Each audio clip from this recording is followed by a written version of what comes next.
HRJDO news से ताज़ा तरीन अपडेट से खबरन जो सिलसिलो जारी है। अपडेट कयो पिया आवां मातली खां जिते HRJDO न्यूज़ जे रिपोर्टर सोडो कोस मुताबिक गुलाब लगारी जी शाखान फुलली कनाल में निकरंदड़ मुराद दस्टी ऐं बकेराणी सब डिवीज़न में निकरंदड़ मीराखोरी शाख में 20 ॾींहनि खां पानी बंद हुजण जे करे 100 एकड़नि ते पोखियल फसल जंहिंमें टमाटा मिर्च बसर कणक तूरियूं सुकी तबाह थियण लॻियूं।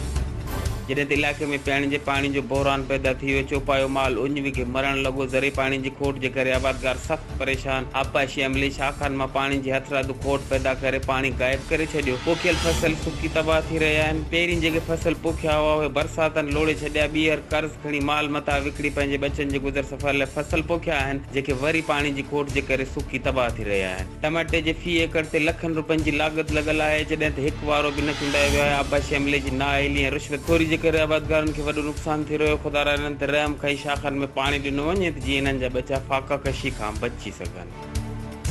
हितां जे आबादगारनि मुतालबो कयो आहे त जल्द खां जल्द मुराद दस्टी ऐं मीराखोरी शाख में पानी जी फराहमी खे यकीनी बणाए आबादगारनि में बेचैनी ख़त्म कई वञे। न ॿी सूरत में सख़्त एहतिजाज जी तहरीक हलाई वेंदी।